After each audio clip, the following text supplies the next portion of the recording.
The infrared atmospheric window is the overall dynamic property of the Earth's atmosphere, taken as a whole at each place indication of interest, that lets some infrared radiation from the cloud tops and land sea surface pass directly to space without intermediate absorption and re-emission, and thus without heating the atmosphere. It cannot be defined simply as a part of set of parts of the electromagnetic spectrum, because the spectral composition of window radiation varies greatly with varying local environmental conditions, such as water vapor content and land sea surface temperature, and because few or no parts of the spectrum are simply not absorbed at all, and because some of the diffuse radiation is passing nearly vertically upwards and some is passing nearly horizontally. A large gap in the absorption spectrum of water vapor, the main greenhouse gas, is most important in the dynamics of the window. Other gases, especially carbon dioxide and ozone, partly block transmission. An atmospheric window is a dynamic property of the atmosphere, while the spectral window is a static characteristic of the electromagnetic radiative absorption spectrum of many greenhouse gases, including water vapor. The atmospheric window tells what actually happens in the atmosphere, while the spectral window tells of one of the several abstract factors that potentially contribute to the actual concrete happenings in the atmosphere. Window radiation is radiation that actually passes through the atmospheric window. Non-window radiation is radiation that actually does not pass through the atmospheric window. Window wavelength radiation is radiation that, judging only from its wavelength, potentially might not, but is likely to pass through the atmospheric window. Non-window wavelength radiation is radiation that, judging only from its wavelength, is unlikely to pass through the atmospheric window. The difference between window radiation and window wavelength radiation is that window radiation is an actual component of the radiation, determined by the full dynamics of the atmosphere, taking in all determining factors, while window wavelength radiation is merely theoretically potential, defined only by one factor, the wavelength. The importance of the infrared atmospheric window in the atmospheric energy balance was discovered by George Simpson in 1928, based on G. Hettner's 1918 laboratory studies of the gap in the absorption spectrum of water vapor. In those days, computers were not available, and Simpson notes that he used approximations. He writes, "There is no hope of getting an exact solution, but by making suitable simplifying assumptions. Nowadays, accurate line-by-line computations are possible, and careful studies of the infrared atmospheric window have been published." Kinetics of the infrared atmospheric window. The infrared atmospheric window is a path from the land-sea surface of the Earth to space. It separates two radiative components, window and non-window radiation, that are not of the kind that have kinetics suitable for description by the Beer-Lambert law. The window radiation and the non-window radiation from the land-sea surface are not defined in the terms that are necessary for the application of the Beer-Lambert law. It would therefore be a logical and conceptual error to try to apply the Beer-Lambert law either to window and non-window radiation considered separately. The reason for this is that the window and non-window radiation have already been conditioned by the Beer-Lambert law, and the law cannot validly be reapplied to its own products.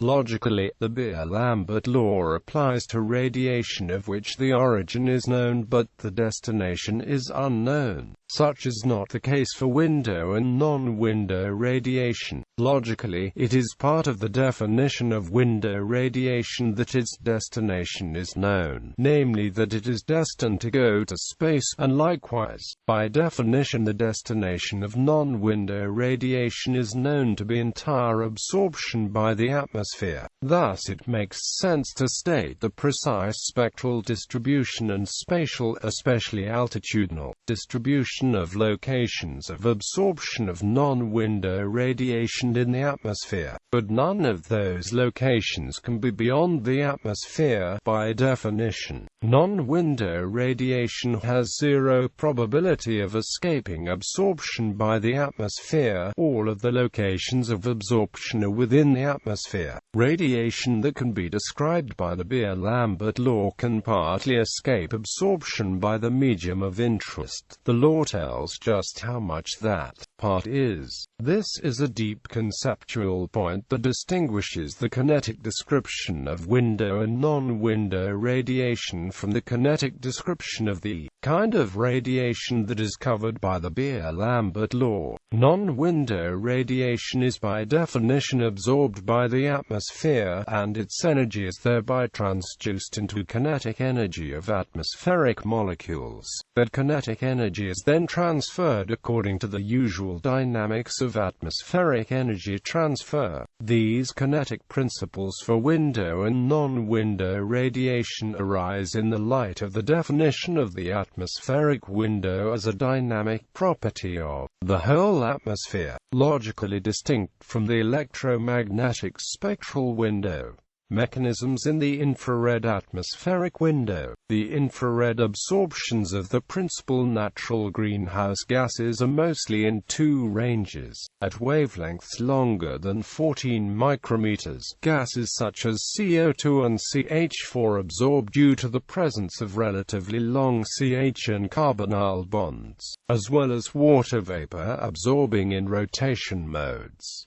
The bonds of H2O and NH3 absorb at wavelengths shorter than 8 micrometers. Except for the bonds in O3, no bonds between carbon, hydrogen, oxygen and nitrogen atoms absorb in the interval between about 8 and 14 micrometers, though there is weaker continuum absorption in that interval. Over the Atlas Mountains, interferometrically recorded spectra of outgoing long-wave radiation show emission that has arisen from the land surface at a temperature of about 320 K and passed through the atmospheric window, and non-window emission that has arisen mainly from the troposphere at temperatures about 260 K. Over Côte d'Ivoire, interferometrically recorded spectra of outgoing long-wave radiation show emission that has arisen from the cloud tops at a temperature of about 265 K and passed through the atmospheric window, and non-window emission that has arisen mainly from the troposphere at temperatures about 240 K. This means that, at the scarcely absorbed continuum of wavelengths, the radiation emitted by the Earth's surface into a dry atmosphere, and by the cloud tops, mostly passes unabsorbed through the atmosphere, and is emitted directly to space. There is also partial window transmission in far infrared spectral lines between about 16 and 28 micrometers.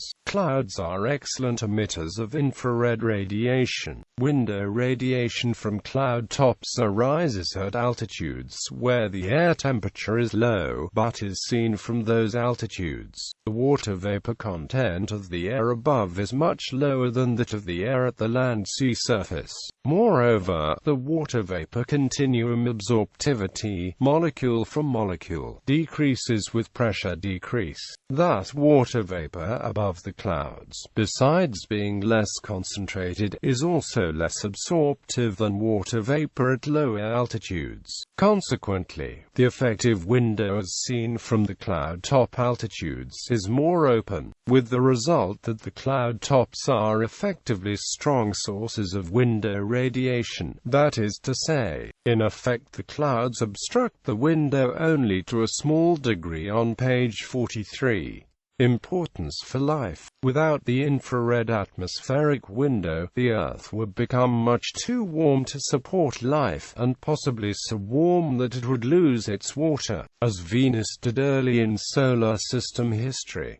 Thus, the existence of an atmospheric window is critical to Earth remaining a habitable planet. Threats. In recent decades, the existence of the infrared atmospheric window has become threatened by the development of highly unreactive gases containing bonds between fluorine and either carbon or sulfur. The stretching frequencies of bonds between fluorine and other light non-metals are such that strong absorption in the atmospheric window will always be characteristic of compounds containing such bonds. This absorption is strengthened because these bonds are highly polar due to the extreme electronegativity of the fluorine atom. Bonds to other halogens also absorb in the atmospheric window, though much less strongly. Moreover, the unreactive nature of such compounds that makes them so valuable for many industrial purposes means that they are not removable in the natural circulation of the Earth's atmosphere. It is estimated, for instance, that perfluorocarbons can stay in the atmosphere for over 50,000 years, a figure which may be an underestimate given the absence of natural sources of these gases. This means that such compounds have an enormous global warming potential. 1 kilogram of sulfur hexafluoride will, for example, cause as much warming as 23 tons of carbon dioxide over 100 years. Perfluorocarbons are similar in this respect, and even carbon tetrachloride has a global warming potential of 1800 compared to carbon dioxide. Efforts to find substitutes for these compounds are still going on and remain highly problematic. Books.